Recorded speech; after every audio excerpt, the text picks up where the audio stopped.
La droga aparece en la década de los 70 en la capital. El hachís y la marihuana eran las más consumidas. De algunos jóvenes que hacían el servicio militar en el Sáhara, se pasó a un consumo más general. Todas las aspiraciones de la juventud, en aquel momento las aspiraciones políticas y sociales, se vinieron abajo y las organizaciones de izquierda prácticamente desaparecieron, se despoblaron y pasamos inmediatamente a seguir el lema yonki de Yo paso.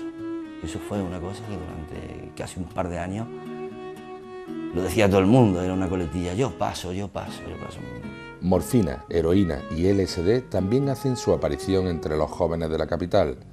No existe un centro médico en el que tratar estas adicciones. La heroína, eso fue un tema nefasto. Y yo te puedo decir que yo no llegué a la heroína, pues yo estuve en la punta, en el filo de la navaja. En el filo de la navaja.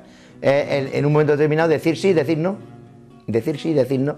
Y en ese momento caí en el no, lo mismo que podía haber caído en el sí. Muchos de aquellos niños que se criaron en un ambiente rural se vieron en una espiral sin salida, gracias a los estereotipos de la ciudad a la que habían emigrado. A esta lacra debemos añadir el SIDA en los años 80. En mi generación, una generación diezmada, ¿eh? Además, en la droga se cayó de una forma bastante ingenua. Unos porque pensaban que era algo interesante y que confería interés y experiencia y demás, ¿no?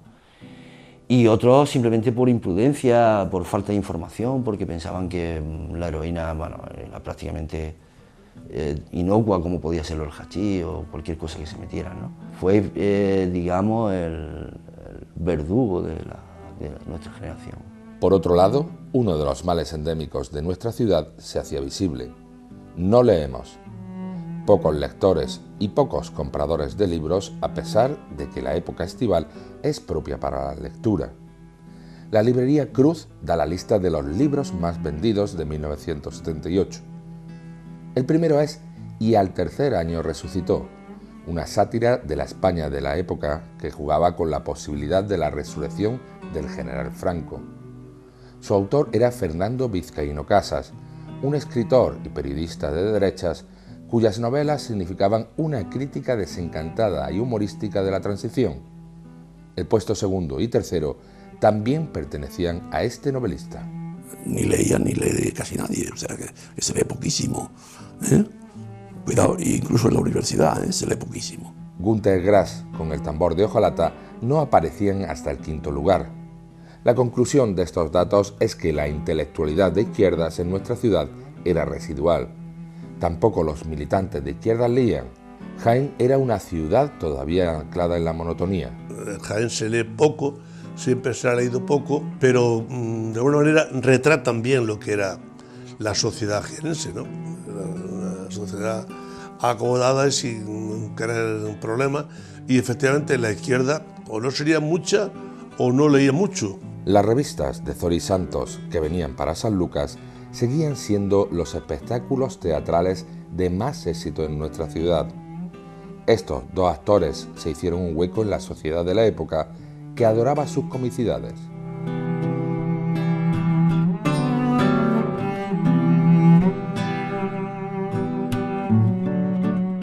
...11 de septiembre... se constituye la ponencia encargada de redactar el Estatuto de Autonomía. El mismo día, el PC prepara las elecciones municipales. El PSA se alía en un primer momento con los comunistas ante el fracaso de unificación de la izquierda. Se esperaba una convocatoria rápida del partido en el gobierno. Parecía que la UCD iba a convocar elecciones municipales, intentando pillar por sorpresa a los partidos recién creados, con poca implantación todavía en los pueblos, para hacer las municipales y ganar las municipales y a partir de ahí hacer las generales. Entonces se planteaba con urgencia aquel verano del 78 crear estructuras en los pueblos y crear listas, porque pensábamos que para el otoño teníamos las elecciones municipales. 13 de septiembre, otro capítulo más en la disputa de los debates constitucionales entre PSOE y UCD.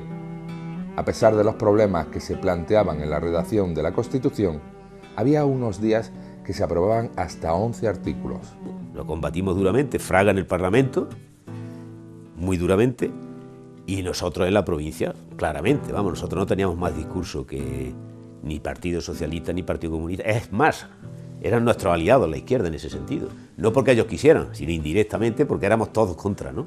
18 de septiembre, Garrigues Walker visita Jaén para observar in situ las obras que se están ejecutando, sobre todo el desdoblamiento de Despeñaperros. Termina en la capital visitando el Gobierno Civil y el Castillo de Santa Catalina. 5 de octubre, el Pacto Autonómico Andaluz ya tiene consenso. Tan solo PSA y Alianza Popular condicionan la adhesión a sus respectivos comités. El estatuto caminaba más rápido que la propia Constitución. 18 de octubre, abre de nuevo el Parador Nacional de Turismo de Santa Catalina tras la remodelación. El mismo día se dan los últimos coletazos a la redacción del texto constitucional. Incluso ya se barajaban fechas para el referéndum y posteriores elecciones nacionales y locales. El 15 de diciembre se postulaba como fecha prevista. 23 de octubre abre sus puertas el Banco de Jerez, justo en el solar que dejó la demolición del Teatro Cervantes. Todavía quedaría un año y medio para la apertura del cine que llevaría el mismo nombre, pero se cerraba así uno de los atentados más claros al patrimonio con la desidia generalizada de todos los jiennenses. Todo el mundo se quiere eximir de responsabilidad. Ahora resulta que la culpa no la tiene nadie. Ese fue el crimen urbanístico, yo creo que más grande que se ha perpetrado en Jaén.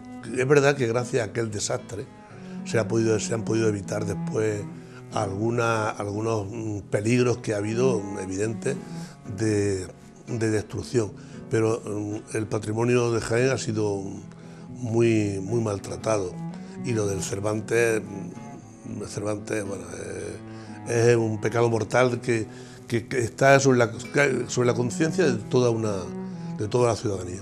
1 de noviembre, el Sindicato Andaluz de Trabajadores arremete contra comisiones obreras por excluirles en las negociaciones del convenio colectivo del campo.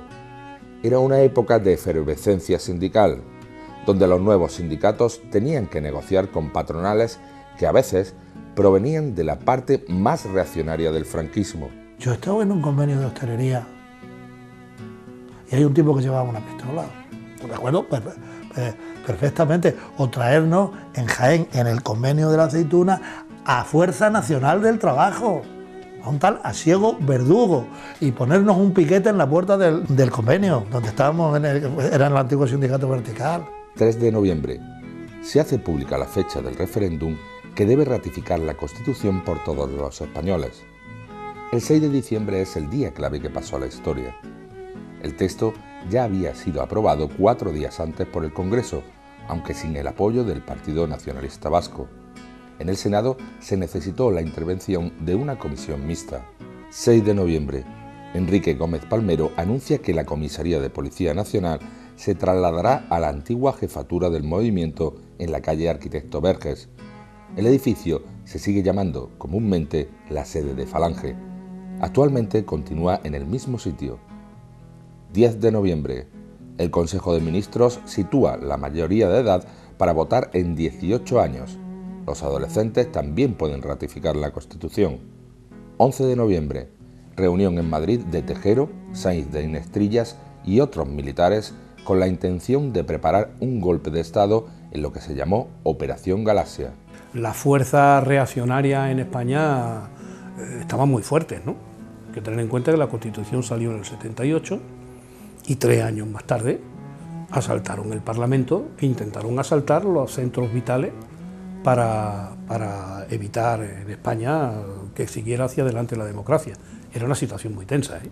Había ruido de sable porque no querían ese tipo de constitución, que era demasiado democrática, liberal, revolucionaria, según algunos sectores del ejército, incluso sectores de la extrema derecha española, ¿no? La intención era asaltar el Palacio de la Moncloa para secuestrar al presidente y a todo el gobierno. Había gente que estaba desestabilizando la democracia porque en su seno no creían en ella. y lo que querían era regresar. Había parte del ejército, parte de la Guardia Civil, parte de la policía, gente que venía de los sindicatos antiguos, del sindicato vertical. Había mucha fuerza, estaba ETA, estaba la extrema derecha, había gente que quería. Todo eso fructificó en el golpe de Estado. 12 de noviembre, otro capítulo más en el enfrentamiento del Real Jaén con el Real Betis Balompié. Nuestra ciudad salió en el Estudio Estadio con unos desgraciados incidentes tras el partido. Un gol anulado al Real Jaén y un penalti injusto al final del tiempo propiciaron el empate a 2. El famoso García de Loza era el árbitro del partido y tras muchos años declaró que fue el momento que más miedo pasó en su carrera. No era para menos cuando, duchándose, le abrieron un boquete en el vestuario del que salió un brazo con una cuerda en forma de horca acompañado de amenazas varias. Su coche tuvo que ser escoltado por la Policía Nacional. En el exterior, los antidisturbios tienen que intervenir por el aluvión de pedradas. El resultado final fue de 10 heridos.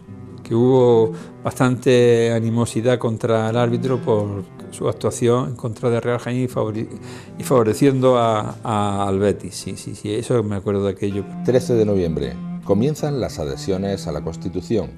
Comisiones Obreras y los sindicatos en general son los primeros. Es de las pocas constituciones europeas que en el artículo 1 de Derechos Básicos reconoce que los sindicatos forman parte y son esenciales en la construcción democrática del país. UCD, por supuesto, pedía el voto afirmativo.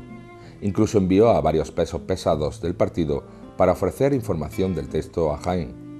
Incluso se organizaron actos entre los 4 partidos políticos más votados.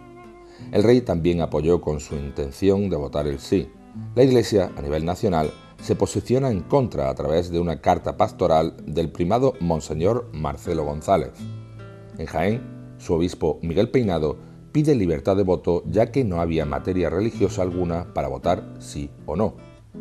PSOE, UCD y PC apoyaron con el sí. Alianza Popular pedía también el sí, pero dio libertad de voto a sus afiliados. Promovieron la abstención el Movimiento Comunista de Andalucía y la Falange Auténtica. Otros sectores falangistas, Fuerza Nueva, Círculos de José Antonio y varios grupos ultraconservadores pidieron el no directamente. El tema de las autonomías y tal me parecía que tenía lo que en algún determinado momento actual se está viendo. Y la posición de AP en aquel momento fue de Fraga, que era el dirigente de AP en aquellos momentos. Sí votó a la Constitución en su conjunto, pero puso reservas a la título 8, que es el desarrollo territorial del país. Algunos partidos, de los 7 que confeccionaron Alianza Popular, como Acción Democrática Española y Unión Nacional Española, acordaron suspender su federación de AP porque no se responsabilizaban ante sus afiliados del sí a la Constitución. Porque era una cosa a superar para que saliera realmente lo que luego después terminó saliendo, que es que la implantación de la democracia en un tono más extensivo. Si allí se corta, ¿qué hubiera pasado? Esa es una pregunta a discutir, pero vamos, no hubiéramos tenido, por lo menos al principio, una solución como la hubo a partir de aquel momento. En el título octavo él mostraba reticencias, ¿no? La ventaja que tiene esa Constitución, que hoy quieren algunos cambiar, es que todos estuvimos de acuerdo y que luego el pueblo español la refrendó, pero estaban todos de acuerdo. Y poner hoy a todas las fuerzas políticas una reforma constitucional, hoy yo lo veo no imposible, porque imposible en la vida no hay nada, pero desde luego un 99% de posibilidad de dificultad. Sin embargo, allí se consiguió configurar, bueno, pues desde Santiago Carrillo comunista, por el Partido Socialista con Felipe González, en Fraga en la Alianza Popular, en fin, gente muy variopinta de todas las fuerzas políticas, y se consiguió. ¿Qué pasa? Pues que el Partido Comunista tuvo que ceder en unas cosas, otros, los nacionalistas, tuvieron que renunciar a la unidad de España, vamos, renunciar a su separatismo por la unidad de España, Fraga tuvo que renunciar al proceso autonómico, al tema de la autonomía en el título octavo, que no era muy partidario. Bueno, cada uno renunció a una parcela para que se consiguiera lo que se consiguió, que es una gran constitución. Y ya está, pero luego se votó con la misma ilusión que votaron todos los demás. 6 de diciembre, referéndum constitucional. La Constitución es aprobada por un 67,11% de los votantes a nivel nacional. Jaén dio un rotundo sí a la Constitución. Del censo de 457.548 electores, votaron 332.783, el 72,73% de participación. El sí sumó 295.761 votos frente a los 28.994 del no. 5.810 votos fueron en blanco y 2.218 nulos. El 88,88% de los votos fueron a parar al sí, despejando cualquier duda sobre la intención de los ciudadanos jiennenses, un porcentaje similar al nacional. Me parecía que aquel día era un día absolutamente de fiesta total y absoluta, es decir, de cambio, de estructura de este país, de un país decimonónico del siglo XIX a un país del siglo XX, un país que además a partir de ahí íbamos a apostar por Europa, por un país integrado en Europa. Es decir, eso me parece un cambio radical, fundamental, importantísimo. Casi año y medio fueron necesarios para elaborar, discutir y aprobar la Constitución. A pesar de las disputas, se llega a un acuerdo para crear el marco legal necesario basado en el consenso. La democracia ya tenía su texto base para poder operar en un futuro. Una carta magna negociada, consensuada y que, bueno, nos ha permitido estar viviendo 40 años con ella. 15 de diciembre fallece Alfonso Fernández Torres en un accidente ferroviario en Manzanares. Los coches de cola descarrilaron en un cruce de agujas. Otras 12 personas más fallecieron en este trágico suceso. Pues el accidente fue una cosa rarísima, porque viene el tren, entra en la estación de Manzanares, y cuando quedan 2 vagones, me parece, 2 vagones, la vía es automática, entonces se cambia la vía, y el tren que va, pasan estos vagones y los 2 últimos se meten para la otra vía. Y hay una batea que está allí en la vía muerta y esos vagones chocan contra la batea. Es un golpe seco, claro, imagínate. Mi padre va en la ventanilla y recibe un corte medular, muere en el acto.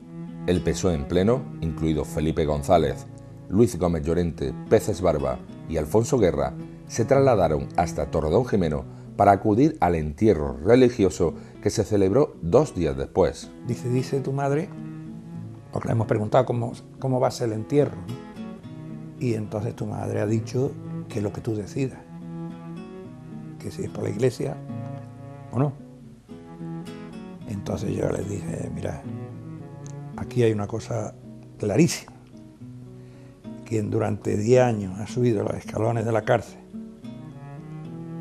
para llevarle a mi padre para que no se muriera de hambre en la cárcel, hasta un paquete de tabaco, ha sido mi madre. Y quien la ha acompañado en toda esta trayectoria hasta el día de su muerte. Quiere decir que la única legítima aquí para decidir eso es mi madre. Por tanto, decirle que ella es la que tiene que decidir cómo quiere que se entierre. Entonces volvieron, hablaron con mi madre, me habló con tu hijo, tal, y tu hijo nos ha dicho esto, que eres tú la llamada a hacer esto. Entonces mi madre dijo lo siguiente. Mi madre también pertenecía al partido. Era una mujer muy religiosa, aunque no creía en el Papa, pero era una mujer muy religiosa. Y entonces dijo, yo soy creyente, a mí Alfonso jamás, nunca me dijo cómo quería que se enterrara. Jamás. Por tanto, si mi hijo dice que yo soy la que tengo que decidir, como persona creyente que soy, se entierra por la iglesia. Fue durísimo porque Alfonso Fernández para mí era como un segundo padre, el cariño y el afecto era absoluto. y la muerte de Alfonso fue para mí un golpe muy, muy duro. Aquello fue una noche, una tarde y una noche larguísima. Felipe vino acompañado de Alfonso Guerra. La tensión se podía masticar en el ambiente, en la agrupación local. Felipe se fue aquella noche y Alfonso se quedó toda la noche, y fue uno de los entierros más multitudinarios que yo he asistido. Era un hombre muy querido. Manifestación tremenda también de toda la provincia. Todas las agrupaciones locales del Partido Socialista fueron con sus banderas.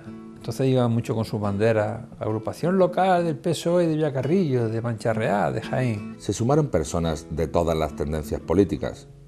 Un mes antes se había gestado la corriente crítica del PSOE de Jaén, centrada en la figura de este diputado, con la idea ortodoxa del marxismo en contra de la estrategia del partido de orientarse hacia la socialdemocracia europea, como se demostró en el Congreso de 1979. Tremendo, eso fue tremendo. Yo tenía el brazo hecho polvo, me dolía ya el brazo de verdad, y supongo que se quedarían a lo mejor 2.000 o 3.000 personas sin pasar a darme el pésame, ¿no? Fue una cosa tremenda, ¿no? Él ya estaba pensando en abandonar el Parlamento para volver seguramente a la presidencia de la Diputación de Jaén, que Alfonso Fernández Torres fue el último presidente de la Diputación de Jaén en la Guerra Civil, en el 39, ¿no?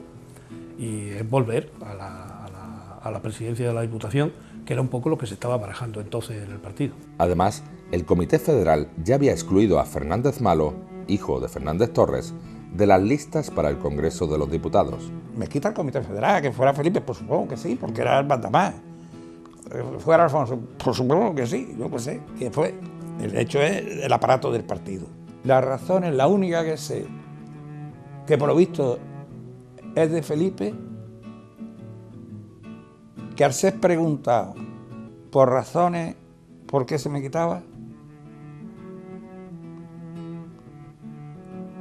empieza a andar como un pollo sin cabeza y repitiendo: yo soy como una máquina, voy dejando gente en la cuneta, pero no me puedo parar. Soy una tal y cual, pero no me puedo parar. Eso es lo único que yo sé. Pero no tuvo nada que ver con históricos y renovadores, tuvo que ver probablemente pues con la forma de entender el partido que tenían Felipe y Alfonso, que no era aceptada por un sector y que además había tenido relaciones con Felipe y con Alfonso en Sevilla y no fue aceptada, y fue así. ¿Qué hubiera pasado?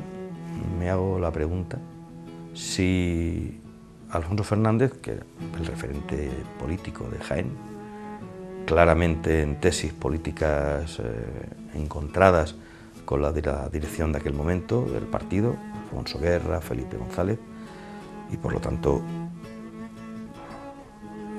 clara falta de sintonía, hubiera seguido pues, liderando el partido. ¿Qué hubiera pasado? Meses más tarde, ante el cisma socialista, un grupo de militantes de Torreperogil recorrieron la provincia pidiendo que no se votara al propio PSOE. Hay un congreso y por votación, coño, de todo el congreso salgo, me parece que salí el segundo, salió, porque como son 2 veces, mi vida está llena de debates, la lista que salió, y efectivamente la manda a Madrid. Y entonces, ¿qué ocurre? Que el Comité Federal me quita de la lista. Claro, cuando viene a Jaén se forma un cacao, y esto como que le va a quitar, no sé más si ha salido en el Congreso provincial. Y me quitan a mí, y entra Boyer en la lista de diputados. Y luego, con posterioridad, hay de nuevo otras elecciones. Y también voy yo en el Congreso también salgo para ir de diputado. Claro, como consecuencia de eso, tomamos la decisión en una asamblea, tomamos la decisión de no votar en las elecciones al PSOE y hacer campaña en contra en las agrupaciones, ¿no? Entonces fuimos a muchas agrupaciones a explicarles lo que estaba ocurriendo en el partido que no había democracia interna, por tanto no podía haber disciplina. 18 de diciembre. Blas Piñar llena el auditorio de la Alameda con 4.000 personas. Este líder de la ultraderecha continuaba arrastrando a las masas por donde pasaba, pero se daba la contradicción de que muy pocos le votaban. Los suyos, los que se movilizaban a tope, al igual al resto de partidos o partidos mayoritarios, como ha sido en la provincia del PSOE, que ha sido su gran semillero Jaén. Pues no ocurría lo mismo, pero Blas Piñar, cada vez que llegaba, de luego se encontraba, todos sus fieles estaban ahí a la disposición de este hombre. Siendo un partido de masas como era, que era capaz de convocar, no tuvo resultados en las elecciones. Ocurrió algo parecido también como le ocurrió al Partido Comunista, salvando la distancia también, ¿no? 22 de diciembre, disolución de las Cortes. Ya hay fecha para las generales y municipales. El 1 de marzo los españoles votarán en las nacionales, el 3 de abril en las locales, todas ellas ya regidas por la Constitución. El PSOE y PC preferían que fuera primero las elecciones a los ayuntamientos y diputaciones. Adolfo Suárez convoca, disuelve y convoca elecciones generales. Para marzo, municipales suspendidas, joder.